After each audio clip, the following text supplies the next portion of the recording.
स्वागत है आपका एक और महत्वपूर्ण क्लास में। यदि आप TGT, PGT NET, BPSC, JRC, GDC इन परीक्षाओं की तैयारी कर रहे हैं तो यह क्लास आपके लिए बहुत महत्वपूर्ण है। यदि आप चैनल पर नए हैं तो चैनल को सब्सक्राइब कर लें और यदि आपने सब्सक्राइब किया है तो आप वीडियो को लाइक ज़रूर करें। तो चलिए शुरू करते हैं आज की एक और महत्वपूर्ण क्लास। पहला सवाल कह रहा है कि सांध्य भाषा से अभिप्राय है। तो आपको ये बताना है कि सांध्य भाषा से अभिप्राय क्या है, ये उत्तर आपको बताना है। ए कह रहा है अबूझ भाषा, बी कह रहा है अस्पष्ट भाषा, सी कह रहा है कि ऊपर से लोक विरोधी अर्थ देने वाली किंतु साधना के विशुद्ध अर्थ को स्पष्ट करने वाली भाषा, और डी कह रहा है कि लोक तांत्रिकों की वह भाषा जिसमें गुहा बातों को बहुत उदात्त ढंग से जो है प्रस्तुत किया जाता है। तो आपको बताना है कि इसमें सांध्य भाषा का अभिप्राय क्या होगा? तो सांध्य भाषा का जो अभिप्राय होगा, वो विकल्प सी जो है वो सही हो जाएगा। ऊपर से लोक विरोधी अर्थ देने वाली किंतु साधना के विशुद्ध अर्थ को स्पष्ट करने वाली भाषा जो है, वो सांध्य भाषा कहलाती है। आते हैं सवाल नंबर दूसरा। दूसरे में कह रहे हैं कि नाथ साहित्य की कमजोरी नहीं है। आपको दूसरे में बताना है कि नाथ साहित्य की कमजोरी नहीं है। ए कह रहा है नीरसता, बी कह रहा है गृहस्थ के प्रति अनादर का भाव, और सी कह रहा है रागात्मकता का विरोध, और डी कह रहा है कि इंद्रिय निग्रह। तो आप कह रहे हैं कि इनमें से कौन-सा जो है वो नाथ साहित्य की कमजोरी नहीं है? दूसरे का उत्तर देना है। तो दूसरे का उत्तर विकल्प डी जो है वो सही हो जाएगा। इंद्रिय निग्रह जो है नाथ साहित्य की कमजोरी नहीं है। असल में नाथ साहित्य में निवृत्ति, ज्ञान योग, वैराग्य भावना, इंद्रिय निग्रह, प्राण साधना, मन साधना, नाड़ी साधना, कुंडली, इंगला, पिंगला, सुषुम्ना की साधना, षटचक्र साधना, अनहद इत्यादि पर विशेष जो है वो बल दिया जाता है। अब आते हैं सवाल नंबर तीसरा। सवाल नंबर तीसरा कह रहा है कि राम कथा में व्याप्त अति प्राकृत तत्वों के प्रति संयमग्रस्त होकर किस राम कथा कवि ने ब्राह्मणी राम कथा की प्रतिक्रिया में नई राम कथा गढ़ दी? तो आपको तीसरे का उत्तर देना है। ए कह रहा है स्वयंभू ने, बी कह रहा है पुष्पदंत ने, सी कह रहा है धनपाल, और डी कह रहा है कि विजय चंद सूरी ने। तो आपको तीसरे का उत्तर जो है वो बताना है कि तीसरे का उत्तर क्या होगा। तो तीसरे का अगर उत्तर देखा जाए तो इसका उत्तर हो जाएगा पुष्पदंत ने जो है वो नई राम कथा गढ़ दी और उसका नाम है महापुराण नामक राम कथा लिखी। इस रचना का पूरा नाम जो है तिष्ठित महापुरुष गुणालंकार है, और एक जैन कवि थे। स्वयंभू, पुष्पदंत, धनपाल, जिनदत्त सूरी, हेमचंद, सोमप्रभ सूरी आदि जो है वो जैन कवि हुए। स्वयंभू ने जो है पमोचरु नाम से एक राम कथा लिखी है। सवाल नंबर चौथे में करें कि निम्नलिखित में से कौन-सा ग्रंथ तुलसीदास का नहीं है? तो चौथे में आपको ये बताना है कि कौन-सा ग्रंथ जो है वो तुलसीदास द्वारा लिखित नहीं है। ए गीतावली, बी रामचंद्रिका, सी विनय पत्रिका, और डी दोहावली। तो चौथे का उत्तर देना है कि इसमें से कौन-सी रचना जो है वो तुलसीदास के द्वारा लिखित नहीं है। तो रामचंद्रिका जो है वो तुलसी के द्वारा लिखित नहीं है, बल्कि रामचंद्रिका वो केशव के द्वारा लिखित रचना है। अब आते हैं सवाल नंबर 5वां। 5वें में क्या कह रहा है? कह रहा है कि रण गँवाई सोई के दिवस गँवाऊँ खाए, हीरे जैसे जन्म है करणी बदले जाए। ये काव्य पंक्तियाँ किस कवि की हैं? तो आपको बताना है कि जो काव्य पंक्ति है वो किस कवि के द्वारा लिखी गई है? ए कबीरदास, बी दादू दयाल, सी गुरु नानक, और डी कुम्भनदास। तो आपको बताना है कि ये जो पंक्ति है वो किस कवि के द्वारा लिखी गई है? तो ये पंक्ति जो है वो किसकी है? वो गुरु नानक की है। छठवें में करें कि ध्रुवदास ने भक्त नामावली में किसकी भक्ति की प्रशंसा की है? तो आपको बताना है कि ध्रुवदास ने भक्त नामावली में किसकी भक्ति की प्रशंसा की है? ए गोसाई विठलनाथ, बी वल्लभाचार्य, सी मध्वाचार्य, और डी रामानुजाचार्य। तो आपको छठवें का उत्तर बताना है कि ध्रुवदास ने भक्त नामावली में किसकी भक्ति की प्रशंसा की है। तो अगर छठवें का उत्तर देखा जाए तो छठवें का उत्तर विकल्प ए हो जाएगा। गोसाई विठलनाथ की जो है वो प्रशंसा की है। यह रचना भक्त का माल के अनुकरण पर जो है वो लिखी गई थी। गोसाई विठलनाथ वल्लभाचार्य के बेटे थे। ध्रुवदास हरिवंश के शिष्य थे। ये राधा वल्लभ संप्रदाय के अंतर्गत आते हैं। सवाल नंबर 7वां कह रहा है कि मधुमालती के रचयिता कौन है? आपको 7वें में ये बताना है कि मधुमालती के रचयिता कौन है? ए कह रहा है कुतुबुन, बी मंजन, सी जायसी, और डी नूर मोहब्बत। तो 7वें का उत्तर आपको बताना है कि मधुमालती के रचयिता कौन है? तो 7वें का उत्तर क्या हो जाएगा? विकल्प बी हो जाएगा। इसके रचयिता कौन है? इसके रचयिता मंजन है। मधुमालती का प्रकाशन 1545 में होता है। मधुमालती हिंदी का प्रथम ऐसा प्रेमाख्यान है जिसमें बहुपत्नीवाद का जो है वो अभाव हमें देखने को मिलता है। 8वां कह रहा है कि रत्न खान और ज्ञानबोध किसकी रचनाएं हैं? आपको 8वें बताना है कि रत्न खान और ज्ञानबोध ये रचनाएं किसकी हैं? ए मलुकदास, बी अक्षर अनन्य, सी सुंदरदास और डी नंददास। तो 8वें में आपको बताना है कि रत्न खान और ज्ञानबोध ये दोनों रचनाएँ किसकी हैं? तो ये दोनों रचनाएँ जो हैं वो मलुकदास की हैं। विकल्प ए जो है 8वें का उत्तर सही हो जाएगा। इनकी अन्य रचनाओं की बात करें तो ज्ञान परोक्षी और विभव विभूति है। इनकी रचनाओं में योग, ज्ञान, निर्गुण भक्ति, वैराग्य आदि विषयों पर जो है वो विचार किया गया है। अब आते हैं सवाल नंबर 9वां। 9वां क्या कह रहा है? कह रहा है गुण निर्गुण कहियत नहीं जाके किस कवि की पंक्ति है? तो आपको 9वीं में बताना है उत्तर और 9वीं में उत्तर आपको क्या बताना है कि गिन निर्गुण कहियत नहीं जाके किस कवि की पंक्ति है? ए कबीर, बी नानक, सी दादू और डी रैदास। तो आपको बताना है कि यह पंक्ति जो है किसके द्वारा लिखित है? तो ये पंक्ति जो है वो रैदास के द्वारा लिखित है। विकल्प डी जो है 9वीं का उत्तर सही हो जाएगा। अब आते हैं सवाल नंबर 10वें पर। सवाल नंबर 10वें में क्या कह रहा है? 10वें में कह रहा है कि कालदर्शी भक्त कवि जनता के हृदय को संभालने और लीन रखने के लिए दबी हुई भक्ति को जगाने लगे। क्रमशः भक्ति का प्रवाह ऐसा विकसित और प्रबल होता गया कि उसकी लपेट में केवल हिंदू जनता ही नहीं, देश में बसने वाले सहृदय मुसलमानों में से भी न जाने कितने आ गए। यह कथन जो है वो किसका है? तो 10वां को आपको बताना है कि यह कथन जो है वो किसके द्वारा कहा गया है? रामविलास शर्मा, रामचंद्र शुक्ल या हजारी प्रसाद द्विवेदी।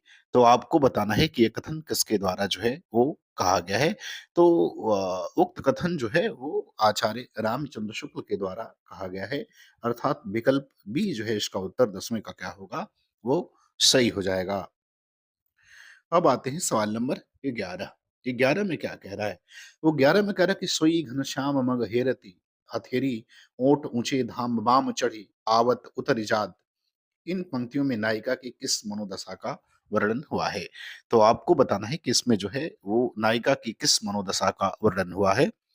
तो अगर उत्तर विकल्प में है उल्लास का, बी उत्कंठा, सी हताशा और डी आह्लाद का। तो आपको ये बताना है कि किस जो है वो मनोदशा का वर्णन इसमें किया गया है। तो इसमें अगर उत्तर देखा जाए तो नायिका की उत्कंठा का वर्णन किया गया है। अर्थात विकल्प जो है आपका बी इसमें क्या होगा? वो सही हो जाएगा। काव्य पंक्ति रीतिबद्ध कवि देव की है। इन्होंने नायिका की उत्कंठा, चकपकाहट, ग्लानि, आश्चर्य आदि का बिंब विधान के जरिए जो है वो जीवंत वर्णन किया है। अब आते हैं सवाल नंबर 12। 12 में करें रीति काल में लला के लिलाट पर महावर दिखाई पड़ने लगी, वीर सखी हो गया, रणनात्मक ध्वनियों की बहार आ गई, नाद योजना से मादकता को बढ़ावा मिला। यह कथन किसका है? तो 12 में आपको बताना है कि यह कथन जो है किसके द्वारा कहा गया है। ए रामचंद्र शुक्ल, बी हजारी प्रसाद द्विवेदी, सी जगदीश गुप्त और डी बच्चन सिंह। तो 12 में उत्तर आपको बताना है कि ये कथन जो है वो रीतिकाल के संदर्भ में किसके द्वारा कहा गया है। तो ये कथन जो है रीतिकाल के संदर्भ में बच्चन सिंह के द्वारा कहा गया है। विकल्प डी जो है उत्तर सही हो जाएगा। भक्ति काल में लला शब्द देवत्व भाव के लिए उपयोग में भी लाया जाता है।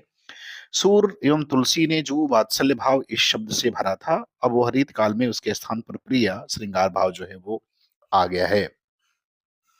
अब आते हैं सवाल नंबर 13। 13 में कह रहा है कि बानी को सार बखानियों सिंगार सिंगार को सार किशोर किशोरी। उक्त पंक्तियां किसकी हैं? आपको बताना है कि ये पंक्तियां जो है वो किसके द्वारा लिखी गई हैं। ए आलम, बी रसलीन, सी देव और डी कृपा राम। तो 13 में आपको उत्तर बताना है कि ये पंक्तियां किसके द्वारा लिखित हैं। तो अगर इन पंक्तियों को देखा जाए तो रीत काल के कवि आलम के द्वारा जो है वे लिखा गया है। और आलम जो है एक रीत मुक्त कवि जो हैं, रीत मुक्त कवि हैं। 14 में कह रहा है कि नायिका भेद की संकीर्ण सीमा में जितना लोकचित आ सकता था, इस काल का उतना चित्र निश्चय ही विश्वसनीय और मनोरम है। यह कथन किसका है? तो आपको इस कथन के बारे में भी बताना है कि किसके द्वारा कहा गया है। सवाल नंबर 14 का उत्तर आपको देना है। ए हजारी प्रसाद द्विवेदी, बी नगेंद्र, सी भागीरथ मिश्र और डी शिव कुमार मिश्र।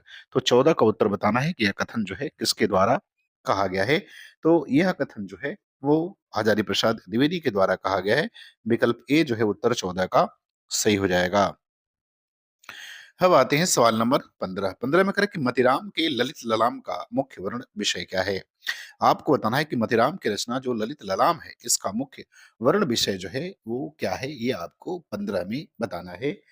ए कह रहा है अलंकार निरूपण है, बी कह रहा है रस चर्चा, सी कह रहा है रस छंद विवेचन और डी कह रहा है कि नायक नायिका भेद वर्णन। तो आपको बताना है कि मतिराम का जो ललित ललाम है इसका मुख्य वर्ण विषय क्या है? तो इसका मुख्य वर्ण विषय जो है वो अलंकार निरूपण है। विकल्प ए जो है उत्तर इसका क्या होगा, वो सही हो जाएगा। यह रीतविद्ध कवि जो है मतिराम द्वारा बूदी नरेश भाव सिंह के आश्रय में लिखा गया था और इसमें 401 छंद हैं। चलिए 16 देखते हैं। करे बरवे छंद में किस कवि ने नायिका भेद का निरूपण किया है? तो आपको 16 में बताना है कि बरवे छंद में किस कवि ने नायिका भेद का निरूपण किया है? ए कृपाराम, बी रहीम, सी रसनिधि और डी सोमनाथ। तो 16 का उत्तर बताना है कि 16 का उत्तर क्या होगा। तो 12वें छंद में रहीम ने नायिका भेद का निरूपण किया है। तो विकल्प बी जो है इसका उत्तर क्या होगा, 16 का सही हो जाएगा। अगर रहीम के ग्रंथों की बात करें तो नगर शोभा, बरवे नायिका भेद, मदनाष्टक, खेट, कौतुक, जातकम, दोहावली, रहीम काव्य, श्रृंगार शोठा, ये सब जो है इनके काव्य मिलते हैं। अब आते हैं सवाल नंबर 17। 17 में कह रहा है कि मैंने श्री कृष्ण चंद्र को इस ग्रंथ में एक महापुरुष की भांति अंकित किया है, ब्रह्मा करके नहीं। यह आख्यान किस कवि ने किया है? तो आपको बताना है कि ये जो आख्यान है वो किस कवि के द्वारा दिया गया है। ए धर्मवीर भारती, बी कह रहा है द्वारिका प्रसाद मिश्र, सी कह रहा है मैथिली शरण गुप्त और डी कह रहा है कि अयोध्या सिंह उपाध्याय हरिहौद। तो 17 में उत्तर आपको बताना है कि ये किसके द्वारा कहा गया है। तो अगर इसका उत्तर देखा जाए तो ये अयोध्या सिंह हरिऔध के द्वारा कहा गया है और यह कथन जो है उन्होंने प्रिय प्रवास की भूमिका में लिखा है। प्रिय प्रवास इनका वैसे भी हिंदी खड़ी बोली का पहला महाकाव्य माना जाता है। इसका प्रकाशन 1914 में हुआ है। इसमें कुल 17 सर्ग हैं। अब आते हैं सवाल नंबर 18। 18 में क्या कह रहा है? माँ उसको कहती है नानी, आदर से जैसा है नाम, लेकिन उसका उल्टा रूप, चेचक के दाग काली नग चिपटी, गंजा सर एक आंख कानी। यह पंक्ति किस कवि की है? तो आपको पता ना कि ये पंक्ति जो है वो किस कवि के द्वारा लिखी गई है। ए प्रसाद, बी मुक्तिबोध, सी निराला और डी पंत। तो आपको 18 का उत्तर देना है कि यह पंक्ति जो है वो किसके द्वारा लिखित है। प्रसाद के द्वारा, मुक्तिबोध के द्वारा, निराला के द्वारा या पंत के द्वारा। तो 18 का उत्तर अगर देखा जाए तो 18 का उत्तर हो जाएगा आपका विकल्प सी हो जाएगा। यह निराला की पंक्ति है। रानी और कानी जो उनकी कविता है उसमें से ये ली गई है। सवाल नंबर 19। 19 में करें कि जितनी यह गाथा किसका कहानी संग्रह है? आपको बताना है कि जितनी यह गाथा जो है वो किसका कहानी संग्रह है। ए अरुण कमल, बी बटरोही, सी एकांत श्रीवास्तव और डी नीरजा माधव। तो आपको 19वें सवाल का उत्तर देना है कि जितनी यह गाथा यह कहानी संग्रह किसका है? अरुण कमल का है, बटरोही का है, एकांत श्रीवास्तव का है या नीरजा माधव का है। तो ये जो कहानी संग्रह है वो एकांत श्रीवास्तव का है। विकल्प सी जो है उत्तर 19 का सही हो जाएगा। अब देखते हैं सवाल नंबर 20। कह रहा है कलगी बाजरे की किसकी कविता है? आपको बताना है कि कलगी बाजरे की ये कविता किसके द्वारा लिखी गई है। ए निराला, बी मुक्तिबोध, सी अज्ञे और डी भारत भूषण अग्रवाल। तो आपको 20 में ये बताना है कि कलगी बाजरे जो है वो कविता किसके द्वारा लिखी गई है। तो ये कविता जो है वो अज्ञे के द्वारा लिखित है। विकल्प सी जो है इसका उत्तर क्या होगा, वो सही हो जाएगा। अब आते हैं सवाल नंबर 21। 21 में कह रहा है कि अगर मुझे किसी से ईर्ष्या होती तो मैं दूसरा जन्म बार बार हर घंटे लेता जाता, पर मैं तो जैसे इसी शरीर से अमर हूं, तुम्हारी बरकत। ये पंक्तियां किसकी हैं? तो आपको बताना है कि ये पंक्ति भी किसके द्वारा लिखित है। ए शमशेर बहादुर सिंह, बी रामधारी सिंह दिनकर, सी धर्मवीर भारती और डी रघुवीर सहाय। तो आपको बताना है कि पंक्ति किसके द्वारा लिखित है। तो ये पंक्ति जो है वो शमशेर बहादुर सिंह की है। विकल्प ए जो है 21 का उत्तर सही हो जाएगा। अब आते हैं सवाल नंबर 22। 22 में क्या कह रहा है? 22 में कह रहा है कि अनंत देवी जयशंकर प्रसाद के किस नाटक की पात्र है? आपको 22 में ये बताना है कि अनंत देवी जो है प्रसाद के किस नाटक की पात्र है। ए ध्रुव स्वामिनी, बी राजश्री, सी अजात शत्रु और डी स्कंद गुप्त। तो 22 का उत्तर आपको बताना है कि जो है अनंत देवी वो किसकी पात्र है। तो अनंत देवी इनके नाटक स्कंद गुप्त की पात्र है। इसका प्रकाशन 1928 में हुआ था। 23 में कह रहा है कि निम्नलिखित में से कौन सा नाटक उपेंद्र नाथ अस्क का नहीं है? तो आपको ये बताना है कि इसमें से कौन सा नाटक अस्क के द्वारा लिखा हुआ नहीं है। ए करे छठा बेटा, बी करे सिंदूर की होली, सी अंजो दीदी और डी करे कि अलग अलग रास्ते। तो आपको ये बताना है कि कौन सा नाटक जो है वो उपेंद्र नाथ अस्क का नहीं है। इन चारों में से, तो इसका उत्तर विकल्प बी हो जाएगा। सिंदूर की होली जो है वो अश्क का नाटक नहीं है, बल्कि यह लक्ष्मी नारायण मिश्र के द्वारा लिखा गया नाटक है और इसका प्रकाशन 1934 में हुआ था। चले, अब देखते हैं सवाल नंबर 24। 24 में करें कि निम्नलिखित में से सुरेंद्र वर्मा के किस नाटक में अभिव्यक्ति की स्वतंत्रता का प्रश्न उठाया गया है? तो 24 में आपको ये बताना है कि किस नाटक में जो है अभिव्यक्ति की स्वतंत्रता का प्रश्न उठाया गया है। ए नायक खलनायक विदूषक, बी शकुंतला की अंगूठी, सी द्रौपदी और डी आठवां सर्ग। तो 24 का उत्तर देना है कि 24 का उत्तर क्या होगा। तो सुरेंद्र वर्मा की अभिव्यक्ति की स्वतंत्रता का प्रश्न जो है उनके नाटक आठवां सर्ग में उठाया गया है। तो इसका उत्तर जो है आपका विकल्प डी होगा, सही हो जाएगा। इसका प्रकाशन 1976 में हुआ था। अब बात करते हैं सवाल नंबर 25 की। 25 में कह रहा है कि फणीश्वर नाथ रेणु द्वारा रचित कहानी ठेंस का नायक कौन है? तो आपको इनकी कहानी ठेस के नायक का नाम बताना है। ए शेरशन, बी घीसू, सी शेख जुम्मन और डी रामा। तो 25 का उत्तर आपको बताना है कि ठेंस कहानी का नायक कौन है। तो ठेंस इनकी कहानी का नायक सिरचन है। विकल्प ए जो है उत्तर क्या होगा वो सही हो जाएगा। रेणु जी एक आंचलिक कथाकार हैं। ठुमरी, आदिम रात्र की महक, अग्निखोर, अच्छे आदमी, ये इनके प्रमुख कहानी संग्रह हैं और तीसरी कसम, मारे गए गुलफाम इनकी प्रमुख कहानियां हैं। तो मुझे उम्मीद है कि ये वीडियो आपको पसंद आएगी, आपको अच्छा लगे, तो आप वीडियो को लाइक ज़रूर करें। पूरा वीडियो देखने के लिए आपका बहुत-बहुत धन्यवाद।